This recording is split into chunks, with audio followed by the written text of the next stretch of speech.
Observamos el mundo para comprenderlo y para poder evolucionar. La inteligencia nos ha permitido forjar herramientas para comprender lo pequeño y lo infinitamente grande. Desde hace más de un siglo, psicólogos, biólogos, genetistas y neurocientíficos la diseccionan, la analizan y la miden. Hemos inventado los ordenadores y caminado sobre la Luna. Pero contrariamente a lo que podríamos creer, nuestra inteligencia individual no ha aumentado. Hoy en día, la ciencia explora las diferentes facetas de nuestra inteligencia. Pero, ¿saben en realidad los científicos qué es la inteligencia?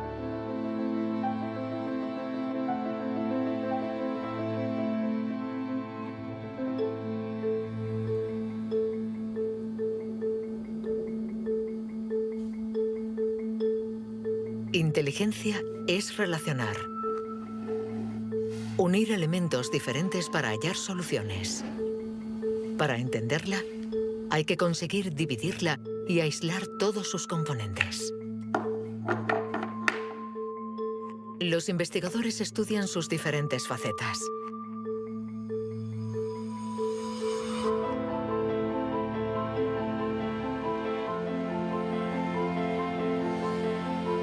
Para medir la inteligencia, una de las primeras propuestas ha sido medir la velocidad a la que reacciona el cerebro. Este es el método que el profesor Tenny Yanois ha utilizado. Él ha comparado nuestro tiempo de reacción con el de nuestros ancestros. Y los resultados de su estudio no nos favorecen.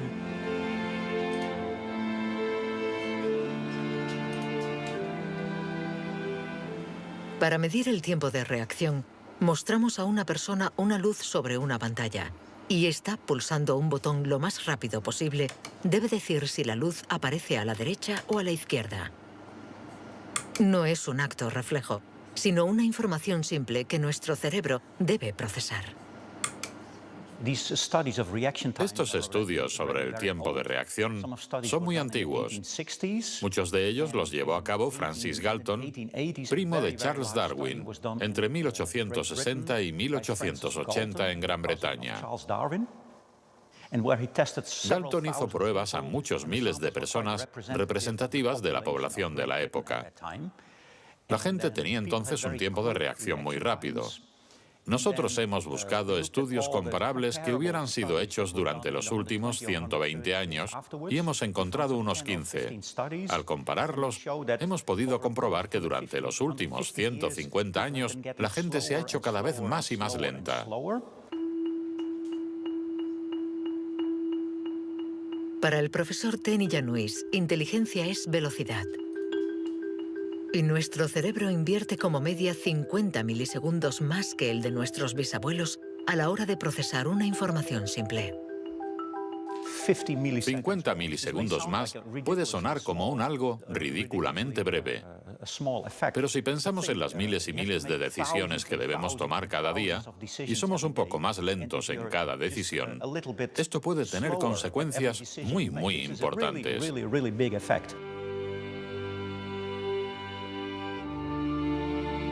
El profesor Tenny Yanois está convencido de que somos menos inteligentes que en el siglo XIX.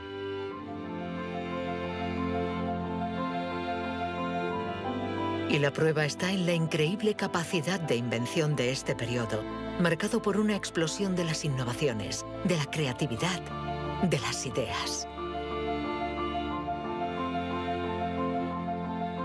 En el siglo XIX hubo muchas innovaciones fantásticas. Hay estudios que muestran que el número de inventos por habitante era 4 veces mayor que hoy en día. El profesor Tenny Yanois piensa que nuestra inteligencia está en declive desde hace por lo menos 150 años. Pero en el siglo XIX, Sir Francis Galton ya pensaba que los ingleses eran bastante menos inteligentes que los griegos de la antigüedad, donde no faltaban las mentes brillantes. Entonces, y los predecesores de los griegos, los hombres prehistóricos. Es extremadamente difícil medir su inteligencia.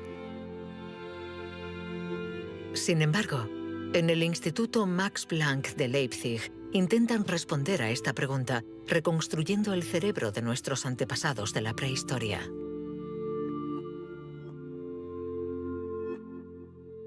La paleoneurología es una ciencia muy frustrante, porque su objeto de estudio es casi inexistente. No hay cerebros fósiles.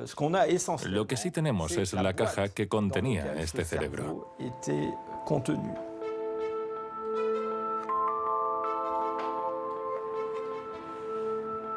Al comparar nuestro cerebro con el del hombre prehistórico, los científicos han encontrado diferencias no solo en la forma, sino también en el tamaño.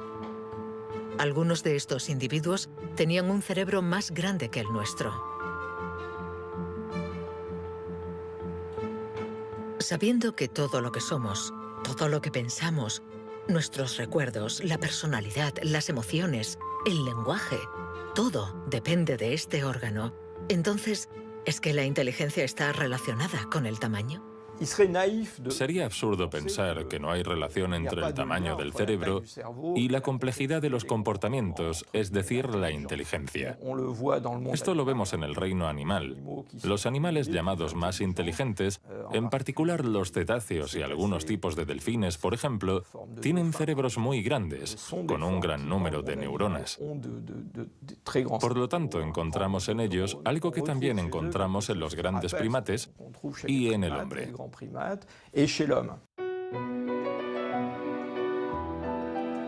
La evolución hizo crecer el tamaño de nuestro cerebro durante 2 millones de años, hasta alcanzar su máximo hace unos 15.000 años. El hombre de Cro-Magnon, que pintó en la cueva de Lascaux hace unos 17.000 años, era un Homo sapiens como nosotros. Pero de todos los Homo sapiens, este era el que tenía el cerebro más grande. El tamaño de nuestro cerebro ha disminuido en comparación con el de este antepasado. Y según algunos investigadores, somos menos inteligentes que él. Pero esta teoría no es compartida por todos. Yo no creo que haya una inteligencia que se pueda medir con una regla y decir que nuestro reciente antepasado era igual o más o menos inteligente. El hombre de Cro-Magnon tenía la inteligencia que necesitaba para sobrevivir en su mundo, pero no para trabajar en un banco.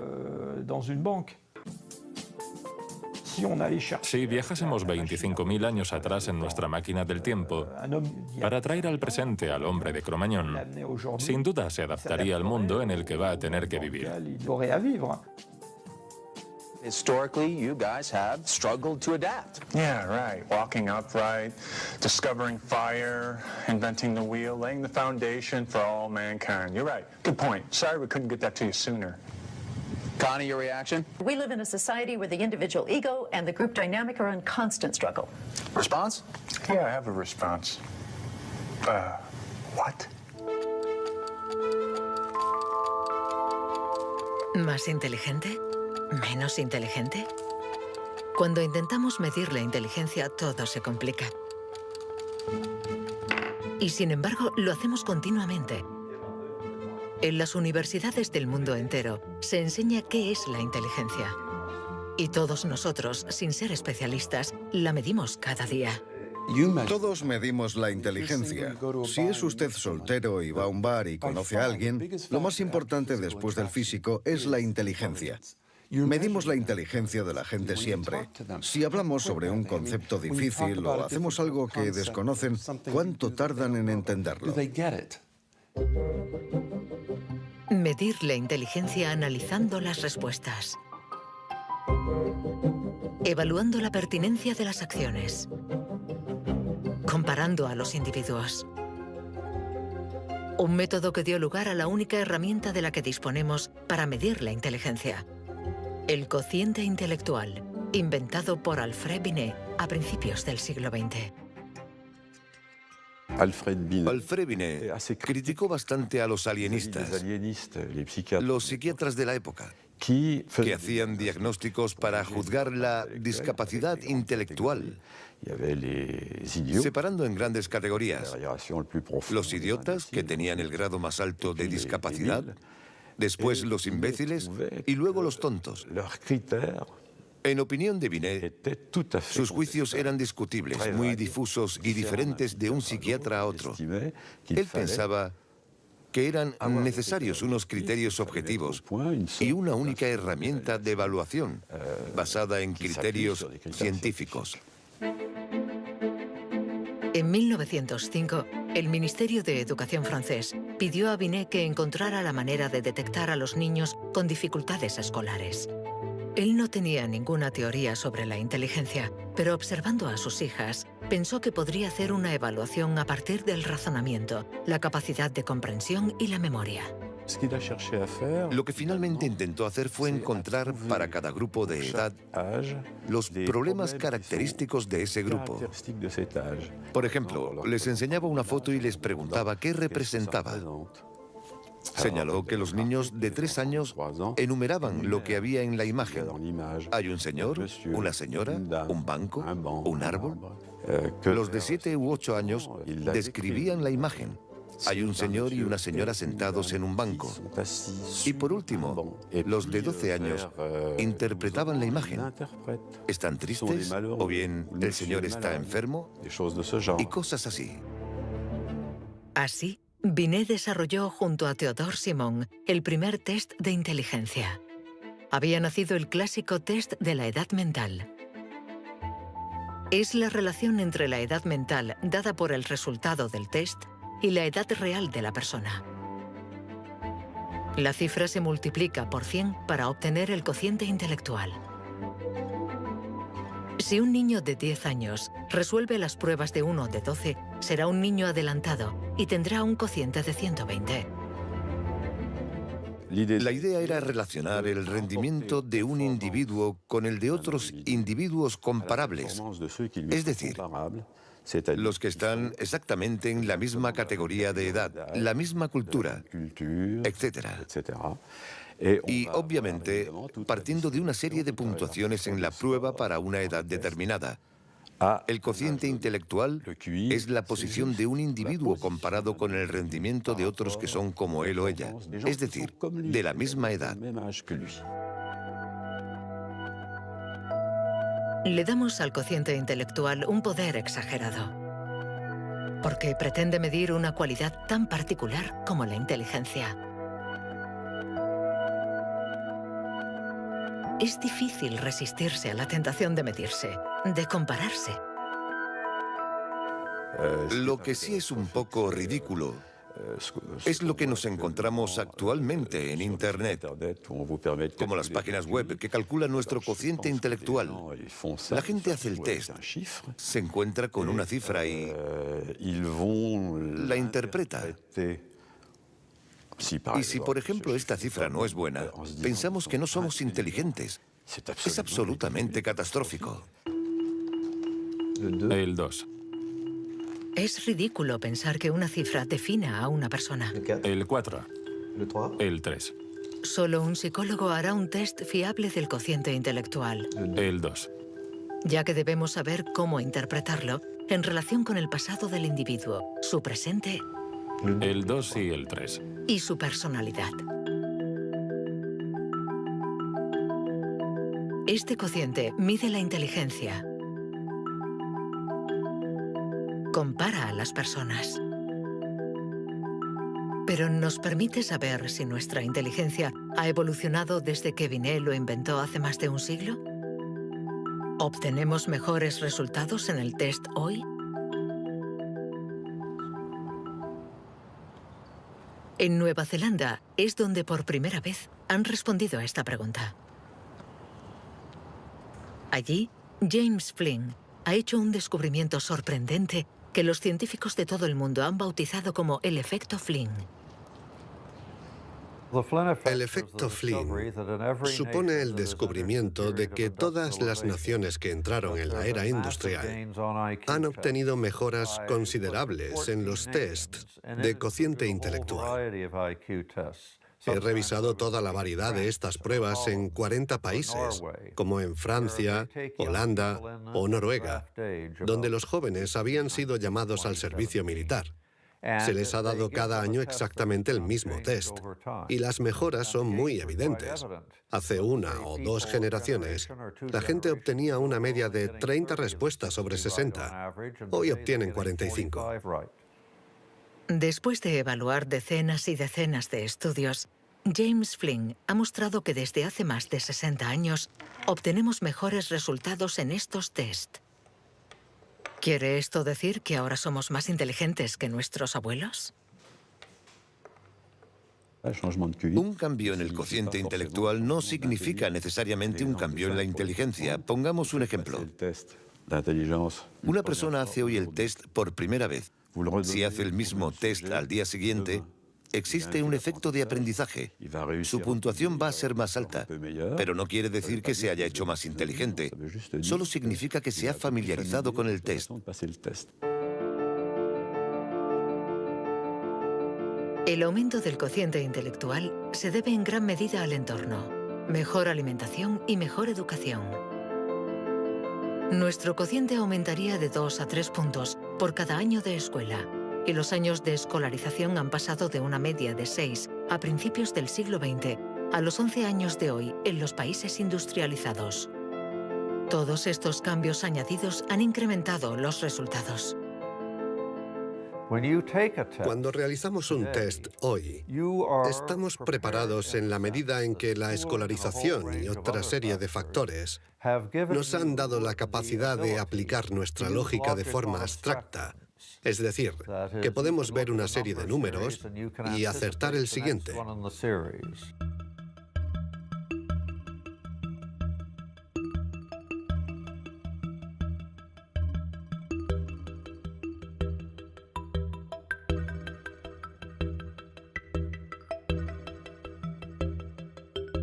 En cuanto a la inteligencia, no hay que fiarse de las apariencias. Tener mejores resultados en estos test no implica que seamos más inteligentes. Se trata solamente de que estamos mejor preparados para pasar el test. Nuestra inteligencia es como un músculo que entrenamos para obtener de él todo su potencial, y con el entrenamiento podemos alcanzar nuestros límites. Las cifras lo demuestran. Tras decenios de mejora, los resultados de los test han llegado al tope. Incluso están empeorando en países como Inglaterra, Dinamarca o Noruega. El aumento del cociente intelectual es un fenómeno que ha durado un siglo, pero todos los países terminarán por llegar al tope de este incremento. Sospecho que la educación formal ha abusado de la capacidad de manipular los conceptos abstractos y, a menos que se produzca una revolución de la pedagogía, los beneficios que ha producido la escuela van a tocar techo, ya que hoy en día casi todo el mundo está escolarizado.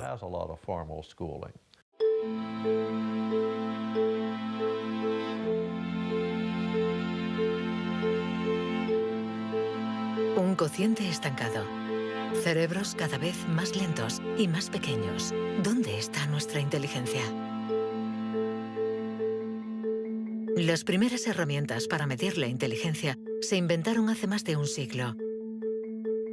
Y todavía estamos influenciados por las teorías de Sir Francis Galton y Alfred Binet. Pero hoy podemos llegar más lejos. En lugar de medir lo que la inteligencia produce, pongamos nuestra atención en el órgano que produce la inteligencia.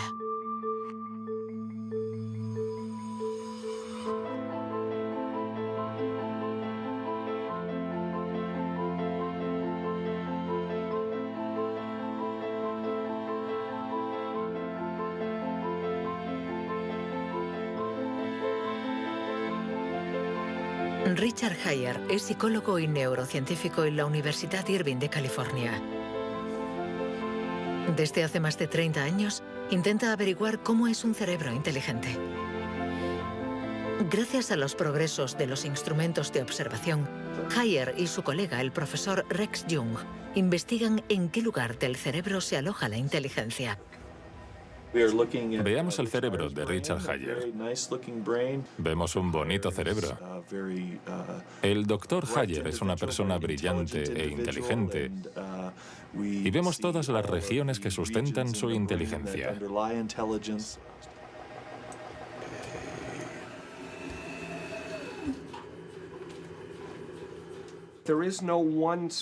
No existe ninguna zona en el cerebro a la que podamos llamar centro de inteligencia.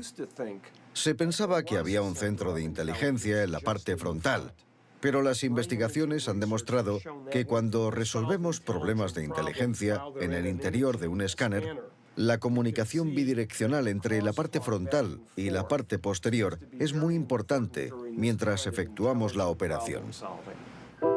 El profesor Hayer es uno de los pioneros en la utilización de modernas técnicas de neuroimagen. Su primer estudio data de 1988. Hasta entonces, nadie había utilizado estas herramientas para investigar la inteligencia. Hemos encontrado áreas del cerebro que se activan cuando hacemos un test de inteligencia. Pero lo más sorprendente ha sido que cuanto más activas estaban estas áreas, menos buenos eran los resultados de dichas pruebas. Esto es lo contrario de lo que esperábamos. En el mundo de la ciencia, encontrar un resultado opuesto a lo esperado es realmente interesante.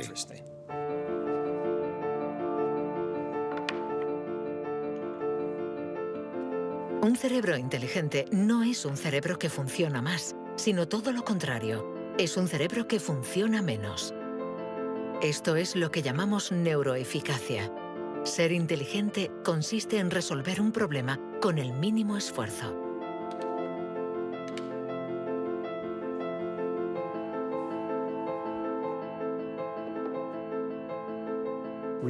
Si recordamos la primera vez que condujimos un coche, el primer día en un gran aparcamiento vacío, con alguien sentado a nuestro lado, girando el volante y pensando, ahora tengo que frenar.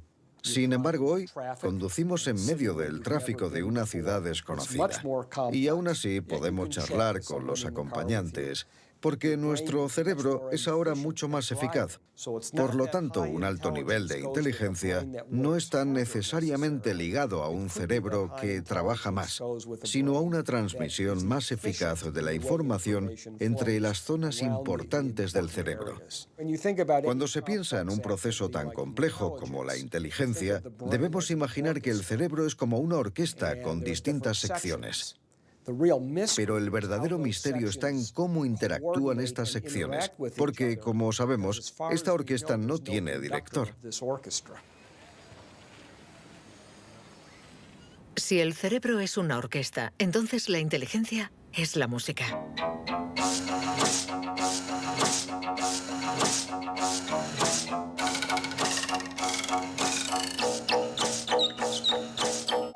Cuando empezamos a interpretar la partitura, nunca sabemos cómo van a tocar juntos los músicos.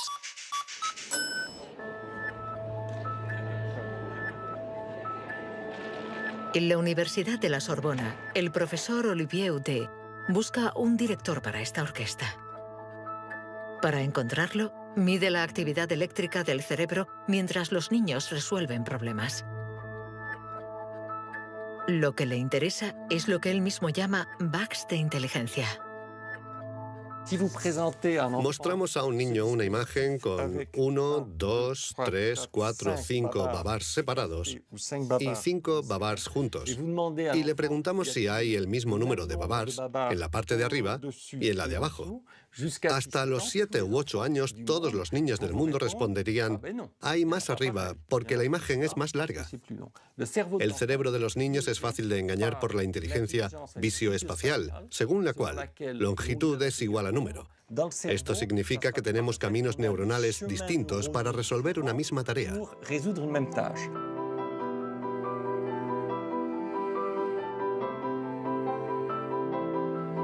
Contar o medir.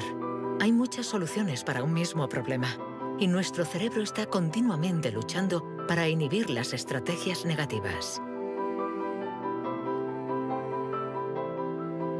Lo que queremos mostrar, y esta es la originalidad de nuestro laboratorio, es que la inhibición es sin duda el proceso clave y positivo de la inteligencia, porque nos permite resistirnos a nosotros mismos. Resistirnos a nosotros mismos es aprender a controlar las interferencias que perturban a nuestra inteligencia. El test de Stroop es uno de los métodos de observación de estas interferencias. Consiste en decir el color de una palabra sin leerla. Azul, amarillo, rojo, amarillo, verde. ¿Rojo, verde? ¿Verde? ¿Rojo? verde, amarillo, Amarillo, rojo. amarillo, amarillo, rojo. ¿Amarillo? ¿Rojo? Amarillo, amarillo. Rojo, verde, ¿Rojo? ¿Amarillo? ¿Azul? ¿Verde?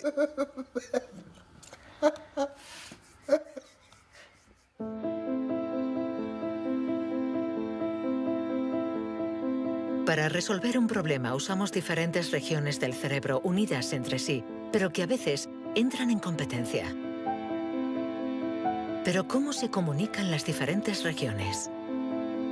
Este tema le interesa al profesor Douglas Fields, del Instituto Nacional de la Salud de Washington. El cerebro está hecho de dos clases de tejidos, materia blanca y materia gris. Todos hemos oído hablar de la materia gris, que es donde se encuentran las neuronas, en la superficie del cerebro. Pero debajo hay miles de conexiones, de cables, de axones que conectan las neuronas formando circuitos. Y es de color blanco porque estos axones están aislados por una membrana celular llamada mielina.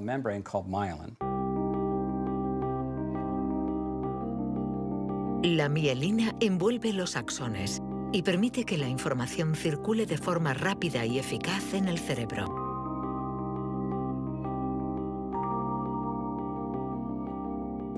Cuando nace un niño, su cerebro no está maduro.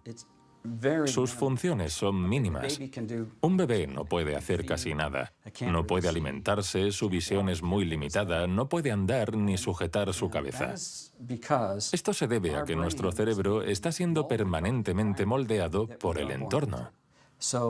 Y una de las cosas más interesantes respecto a la mielina es que se forma después de nacer.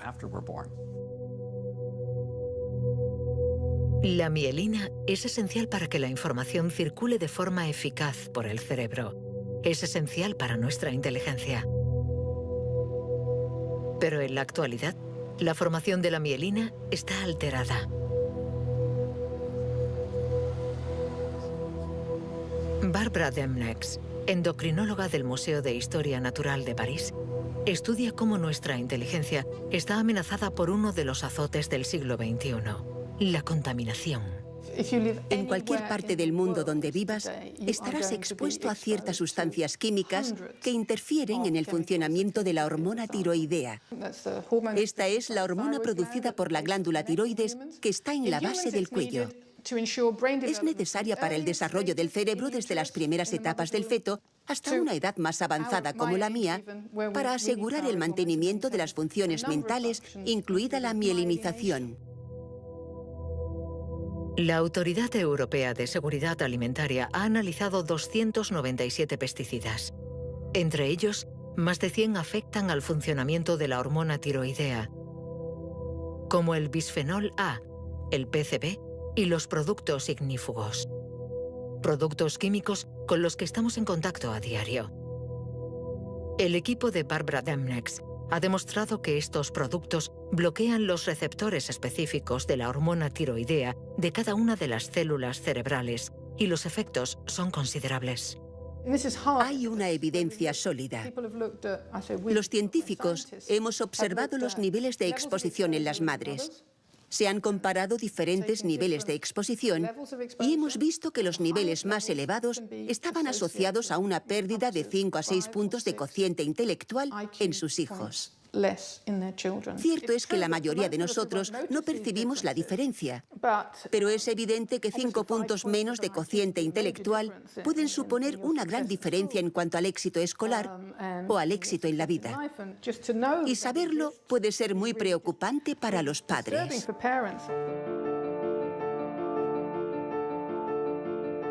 Nuestra inteligencia nos ha permitido crear un mundo complejo, pero a costa de degradar el medio ambiente. Y podríamos estar pagando el precio si esta degradación afecta a nuestro cerebro, actuando, por ejemplo, sobre la mielina. Pero si este fenómeno se confirma, ¿qué haremos? Durante más de un siglo, hemos pensado que los procesos mentales se debían solo a la actividad eléctrica de las neuronas. Pero hoy, los neurólogos han comenzado a explorar nuevos campos. Tan solo el 15% de las células del cerebro son neuronas. El resto, el 85%, no se comunican mediante impulsos eléctricos. Las llamamos glía. Nuevos métodos nos han permitido ver, para nuestra sorpresa, que las células gliales se comunican entre ellas y con las neuronas sin electricidad. Esto es un punto de partida fascinante, porque supone un cambio fundamental de conceptos respecto al funcionamiento del cerebro a nivel celular. Células gliales. Células mucho más numerosas que las neuronas y que forman su entorno. Algunas fabrican la mielina. Otras alimentan a las neuronas y las protegen. Estas se denominan astrocitos. Y un descubrimiento inesperado indica que los astrocitos juegan un papel en la inteligencia. Todo comenzó con un genio. En abril de 1955, en el Hospital Princeton de New Jersey, el patólogo Thomas Harvey dirigió la autopsia de Albert Einstein. El 18 de abril, a las 8 de la mañana, decidió robar el cerebro del hombre considerado como la encarnación del genio. Pretendía examinar este preciado órgano para encontrar el secreto de la inteligencia. Después de esconderlo en su casa durante 27 años, autorizó a otros científicos a examinarlo. Estos descubrieron en el cerebro de Einstein lo que podría ser el secreto de su inteligencia. El cerebro de Albert Einstein fue examinado para ver qué era lo que lo hacía más inteligente, y no pudieron encontrar ninguna diferencia en el número de neuronas ni en el tamaño. No había nada, excepto que su cerebro tenía más astrocitos. Esto llamó la atención de mucha gente sobre el papel de los astrocitos en la inteligencia. Los astrocitos. Células gliales identificadas hace más de un siglo. Aunque en los últimos años, los científicos han comprendido que su función no era mucho más compleja de lo que imaginaban. Los astrocitos sirven para muchas cosas. Controlan la sinapsis, controlan el flujo sanguíneo en el cerebro, alimentan a las neuronas, reaccionan a las heridas. Todas estas cosas estaban consideradas como tareas menores que los astrocitos hacían en el cerebro, y no habían sido tomadas muy en serio hasta que se dieron cuenta de lo determinantes que son los astrocitos para las neuronas. Un astrocito humano controla cientos de neuronas, muchas más que, por ejemplo, un astrocito de ratón. Basándose en esta observación, un equipo de la Universidad de Rochester ha realizado un experimento fascinante. Para entender mejor la inteligencia humana, han decidido cruzar la barrera de la especie y han trasplantado astrocitos humanos en el cerebro de un ratón. Hemos trasplantado astrocitos humanos en ratones y el trasplante invadió literalmente todo su cerebro. Cuando lo revisamos un mes después, pudimos ver que allí donde habíamos realizado el injerto, este ocupaba un lugar discreto. Un año más tarde, todo el cerebro se había injertado a sí mismo. Todas sus células habían sido literalmente reemplazadas por células humanas. Y nos dimos cuenta de que estos ratones tenían más memoria y más capacidad de aprendizaje que los no injertados. Para comprobar las capacidades de los ratones con el cerebro modificado, los metieron en un laberinto. Resultado: los injertados encontraron la salida 2 veces más rápido que los no injertados. Este experimento no deja lugar a dudas. Los astrocitos favorecen la memoria y el aprendizaje. Juegan un papel clave en nuestra inteligencia.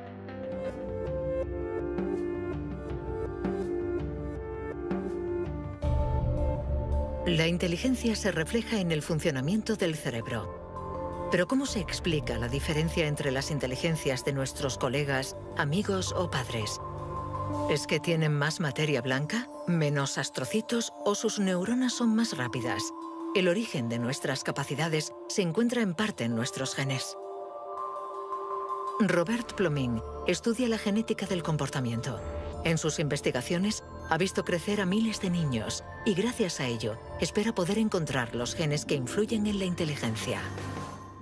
A menudo la gente desea saber en qué medida la inteligencia viene determinada por los genes. En primer lugar, hay que insistir en que la palabra determinar no es adecuada. Debemos decir influenciar, ya que, como sucede con el tamaño, está estrechamente relacionado con los genes, pero no determinado por ellos. Si somos altos, es probable que nuestros hijos sean más altos que la media, pero si están mal alimentados o enfermos, serán más bajos. Esto no es determinar, es influenciar. En otras palabras, los genes nos dan el potencial y el entorno decide el resultado final. Para entender las relaciones complejas entre genes e inteligencia, Robert Plomin ha realizado miles de test en gemelos. Los gemelos idénticos tienen la particularidad de ser clones, tienen exactamente los mismos genes. Son completamente idénticos. Mismo pelo, mismos ojos. ¿Pero tienen los mismos resultados en los test de inteligencia? La respuesta es sí. Sus resultados se parecen mucho más que los de otros hermanos. Esta es la prueba de que, sin ser completamente determinantes, los genes sí juegan un papel crucial. La mayoría de los países del mundo, más de 100, dispone actualmente de registros de gemelos porque reconocen la importancia del método gemelar a la hora de calcular la influencia de los genes. La siguiente etapa de nuestras investigaciones consiste en encontrar los genes responsables de la inteligencia. Para esto, Robert Plomin ha utilizado chips de ADN capaces de detectar más de 1 millón de marcadores genéticos. Comparando el ADN de los que tenían buenos resultados en los test, Plomin quería saber si ciertos genes se dan con más frecuencia. Pero la identificación precisa de estos genes es mucho más complicada de lo que esperaba.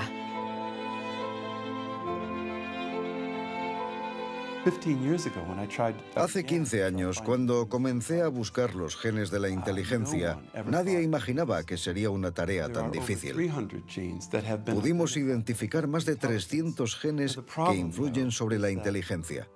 El problema era que habíamos estudiado solo el 1%.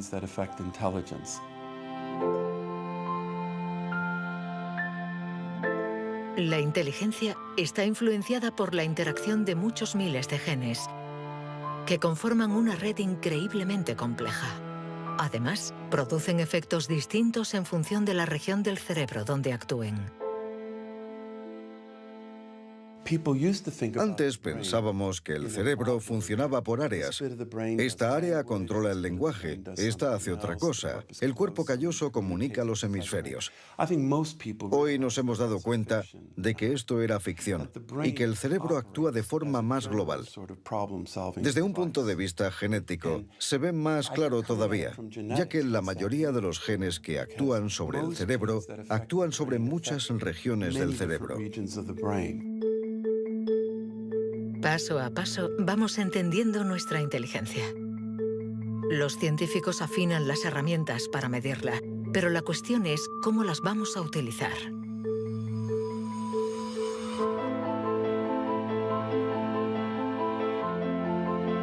La inteligencia es lo que mejor predice nuestro nivel de estudios o nuestro empleo. Por lo tanto, hablar de la inteligencia es delicado, ya que tendemos a valorar, clasificar y jerarquizar, con el riesgo a equivocarnos que conlleva. El error de razonamiento está en considerar que la inteligencia puede ser esencialmente hereditaria. Y esto nos ha llevado a divagaciones, en mi opinión, total y absolutamente ridículas. Por ejemplo, en 1924, creo, se votó en Estados Unidos una ley que restringía la inmigración mediante cupos, porque en los test daban resultados menos buenos. Y se suponía que los inmigrantes eran hereditariamente menos inteligentes. Se limitó, pues, su entrada al país para evitar un descenso en la media. Como sabemos, entraban por la isla de Ellis, frente a Nueva York, donde muchos de ellos eran devueltos, sobre todo aquellos que se anticiparon al auge del nazismo. Pienso especialmente en los judíos de Europa del Este que fueron expulsados por razones absolutamente estúpidas. Durante mucho tiempo, creímos que nuestro origen era determinante y que nuestra herencia controlaba nuestras vidas. Después, por suerte, la ciencia ha abandonado esta visión determinista. Pero la inteligencia es algo especial. Un tema tan sensible que los pasos en falso han marcado su historia. William Shockley, físico visionario y premio Nobel por su descubrimiento del transistor, resultó menos brillante en sus estudios sobre la inteligencia. Dr. Shockley, if you could answer it yes or no, I would appreciate it. Do you believe that black people are inferior in intelligence because of their heredity?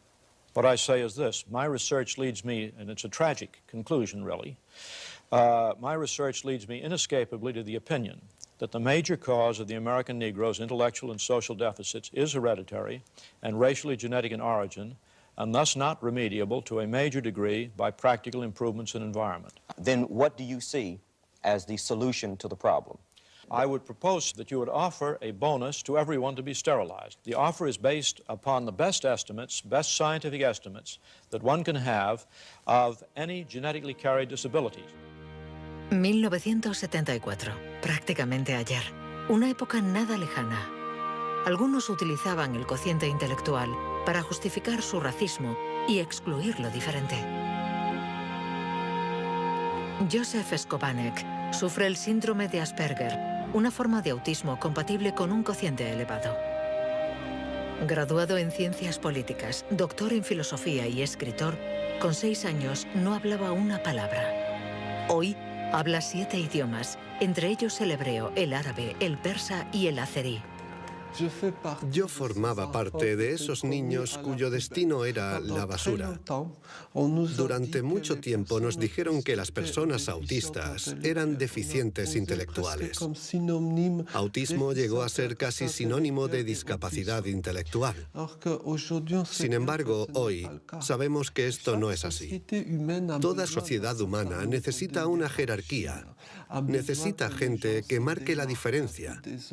Y tendemos a resumirlo todo bajo un criterio único. En Estados Unidos, la calidad humana y las jerarquías se definen por el cociente intelectual. En Francia puede ser cualquier concurso administrativo. En la China imperial eran los famosos exámenes del mandarín. Pero todo esto reposa sobre una idea central, y sin embargo errónea, la de que hay una única escala para medir la inteligencia de la humanidad. Y todo aquel que predica estas teorías se sitúa a sí mismo en lo más alto. La inteligencia como escala única de la humanidad. ¿Pero se puede definir lo humano desde una sola dimensión? ¿Podemos ser definidos tan solo por la inteligencia cuando ella misma tiene tantas facetas distintas?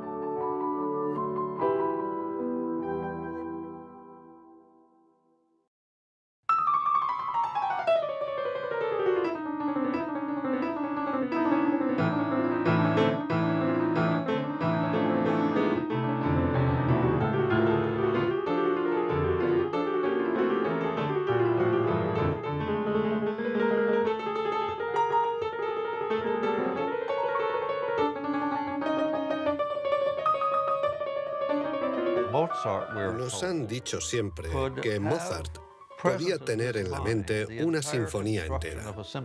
Cuando escuchamos una sinfonía, debemos seguirla a medida que se desarrolla en el tiempo.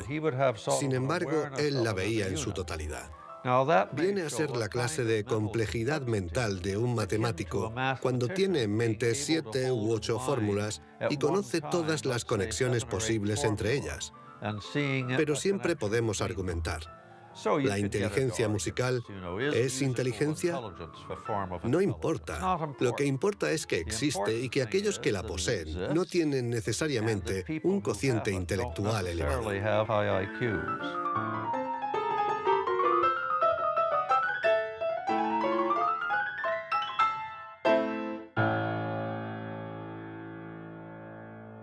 Siempre ha existido una reticencia a considerar que existen formas distintas de inteligencia y una cierta tendencia a querer determinar un cociente intelectual general. Una única escala de inteligencia donde podemos situarnos por encima o por debajo.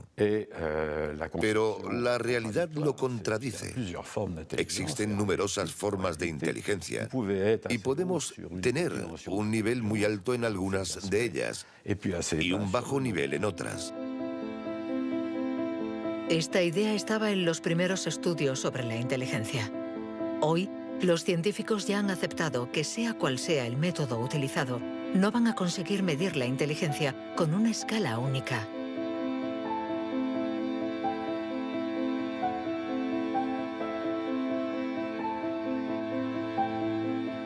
En la Universidad de Nuevo México, el profesor Rex Jung está convencido de que para resolver cualquier tipo de problema usamos distintos tipos de razonamiento. Y lo que llamamos inteligencia no es sino uno más de ellos. Creo que la creatividad es otro modelo de funcionamiento del cerebro y lo que intento averiguar es si es diferente a la inteligencia o similar. ¿Estamos hablando de lo mismo o de algo distinto? Y he llegado a la conclusión de que la creatividad es un proceso de razonamiento básicamente diferente.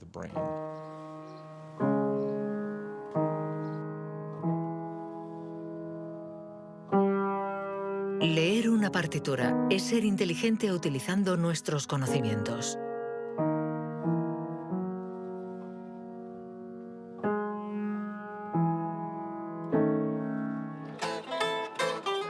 Improvisar es ser inteligente inventando y siendo creativo.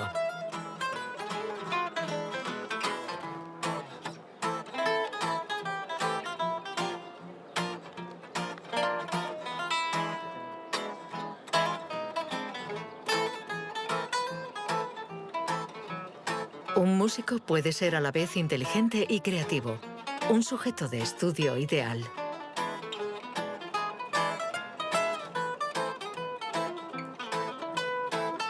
El profesor Jung ha estudiado numerosos cerebros para saber cómo pueden coexistir inteligencia y creatividad.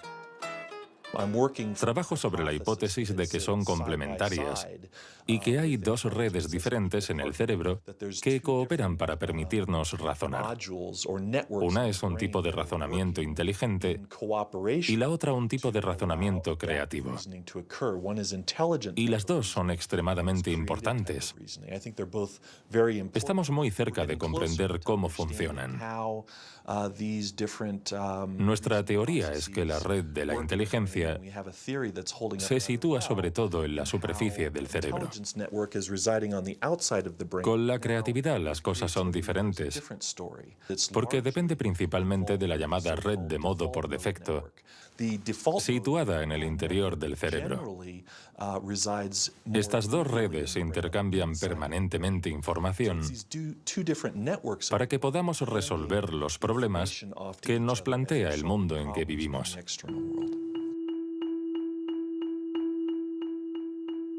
Todos hemos experimentado esa sensación de una idea que surge de no se sabe dónde con la fuerza de la evidencia. Lo que nos revelan los neurocientíficos es que la forma de razonamiento inventivo creativo es una única forma de razonamiento. ¿Podemos ser inteligentes sin ser creativos? ¿O creativos sin ser inteligentes? ¿Esta cuestión tiene sentido? Para evolucionar de forma inteligente, ¿no necesitamos todos los recursos de nuestra mente? No podemos ser creativos, por ejemplo, en física, si solo tenemos formación en física. Para ser creativos en física, necesitamos estar educados en ese universo extraño y poder utilizar y reutilizar los mecanismos mentales que hemos aprendido en otros contextos.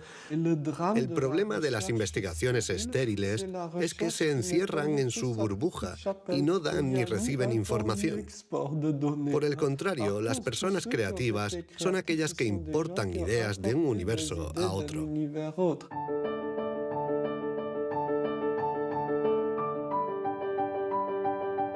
Los hilos se tejen. El cuadro se completa. Los científicos ensamblan poco a poco las diferentes piezas de nuestra inteligencia. Pero el mundo evoluciona y la inteligencia también. El cerebro está en permanente evolución y permite que la inteligencia se adapte a los problemas que debemos resolver, por múltiples y variados que estos sean. Cuando era niño, sabía que yo no funcionaba como los demás y era consciente de ello. Esto me hizo reflexionar y me llevó a imaginar un mundo plural. Un mundo donde no hubiera una única forma de clasificar y de medir, sino muchas. Lo que quiero decir es que la verdadera inteligencia humana no está en pensar de forma plural y saber tener en cuenta distintas formas de entender el mundo y no solo una.